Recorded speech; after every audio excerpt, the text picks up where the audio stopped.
आज के समय में हम अपने आसपास जितनी भी सुख सुविधाएं को आनंद ले पा रहे हैं, यह सभी किसी न किसी के आविष्कार के ही हैं। इतिहास के कुछ सबसे प्रसिद्ध खोजकर्ताओं में से एक थॉमस अल्वा एडिसन, जिनके नाम से आज कोई अछूता नहीं रहा है। दरअसल थॉमस अल्वा एडिसन सिर्फ एक नाम ही नहीं, बल्कि इसे एक ब्रांड भी कहा जाए तो कोई बड़ी बात नहीं होगी। तो आइए इस महान साइंटिस्ट के बारे में जानते हैं।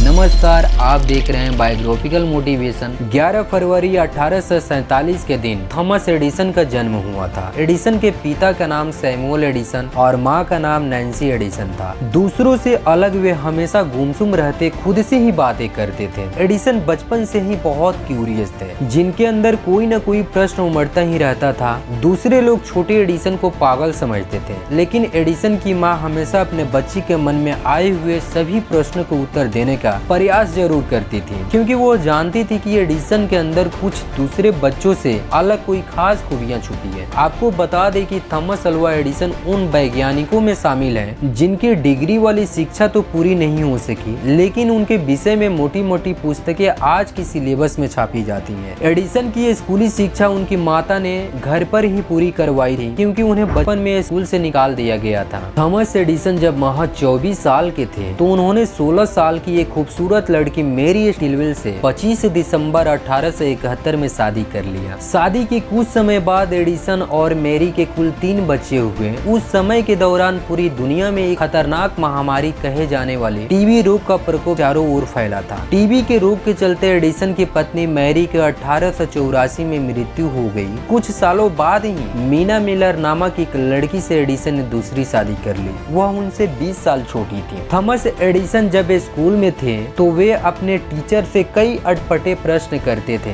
जैसे कि हवाएं हमें दिखाई क्यों नहीं देती और यह कहां से शुरू होती है और कहां जाकर खत्म होती है। वे ऐसे प्रश्न अपने टीचर से करते थे जिसे उनके टीचर्स का सर चकरा जाता था। थॉमस अल्वा एडिसन ने पूरे स्कूल को परेशान करके रखा था, जिसके बाद उनके टीचर एंड प्रिंसिपल भी उनके अजीबो गरीबो रवैया के आदी हो गए थे, जिसके परिणाम स्वरूप एडिसन पर ध्यान देना बंद कर दिया गया। एक बार की बात है जब नैन्सी एडिसन को विद्यालय में एडिसन की शिकायत करने के लिए बुलाया गया। अध्यापक के ऐसे व्यवहार से एडिसन की मां काफी दुखी थी और उन्होंने थॉमस एडिसन को भी अपने स्कूल की बात मानने के लिए समझाया। कुछ दिन बीतने के बाद अचानक से एडिसन विद्यालय की छुट्टी से पहले ही घर पहुंच गए। उनके हाथ में एक चिट्ठी थी, क्योंकि एडिसन को पढ़ना नहीं आता था, इसीलिए उन्होंने अपनी माँ को चिट्ठी थमा दिया और कहा कि मुझे यह स्कूल की तरफ से दिया गया है। थॉमस एडिसन की माँ ने जैसे ही उस चिट्ठी को पढ़ा तो उनकी आंख से आंसू बहने लगा। उसमें यह लिखा था कि मिसेस नैन्सी, हम आपके बेटे थॉमस के खराब व्यवहार के चलते उसे पढ़ाने में असफल हैं। उसके अजीबो गरीब हरकतों से हम परेशान हैं और इसीलिए हमारा विद्यालय आपके बेटे को पढ़ाने में असमर्थ है। कृपया करके उसे घर पर ही शिक्षा दें। अपनी माँ को यूं उदास देख एडिसन से रहा नहीं गया और उन्होंने पूछा, इस चिट्ठी में क्या लिखा है माँ? एडिसन की माँ ने उनका मनोबल तोड़ना नहीं चाहती थी, इसीलिए उन्होंने कहा कि इस पत्र में लिखा है कि आपका बेटा एक जीनियस है,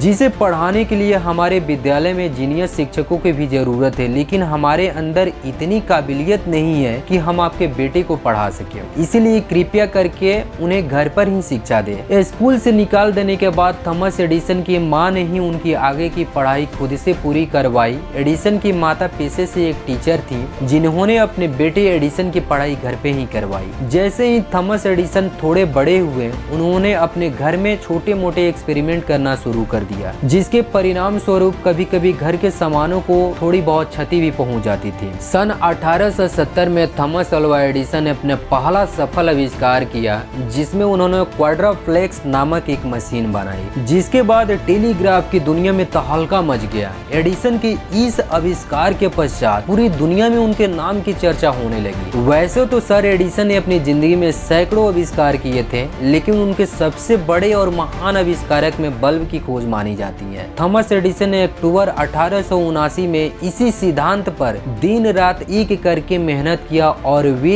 एक ऐसा बल्ब बनाने में सफल हो गए जो 1 या 2 नहीं बल्कि 10 घंटों से ज्यादा जलने की क्षमता रखता था। और उसके साथ ही एडिसन के द्वारा बनाया गया यह बल्ब बहुत ही प्रकाशमय था और एडिसन ने अपने इस महान आविष्कार के लिए 10,000 बार से भी ज्यादा असफलताओं को सामना किया, लेकिन उन्होंने बिना हार माने प्रयास करना जारी रखा और आखिरकार उन्हें सफलता मिल ही गई। सन 1914 में थॉमस एडिसन की फैक्ट्री जल गई। उस समय उनका उम्र 67 वर्ष थी। जिंदगी भर की मेहनत को धुआं बनकर उड़ते हुए देखकर उन्होंने कहा, यह बर्बादी बहुत कीमती है। मैं परमेश्वर को धन्यवाद देता हूँ कि उसने हमें नई शुरुआत करने का मौका दिया। उस तबाही के 3 हफ्ते बाद ही उन्होंने फोनोग्राफ का आविष्कार किया। क्या सकारात्मक नजरिया है। उनका कहना था कि ये सब हमारे लिए मनोरंजन था। हम और आप जानते हैं कि सर थॉमस एडिसन ने इस मनोरंजन में क्या क्या करके गए। अपने आविष्कारों से थॉमस अल्वा एडिसन ने दुनिया को ऐसा तोहफा दिया है जिसे हम कभी भूल नहीं पाएंगे। आखिरकार वह दुखद दिन आया जब 8 अक्टूबर 1931 के दिन थॉमस एडिसन ने अपनी आखिरी सांसें ली। सर एडिसन के सम्मान में पूरे एक दिन के लिए अमेरिका में सभी जगह लाइट बंद कर दी गई और सभी शांत होकर सर थॉमस अल्वा एडिसन को याद कर रहे थे।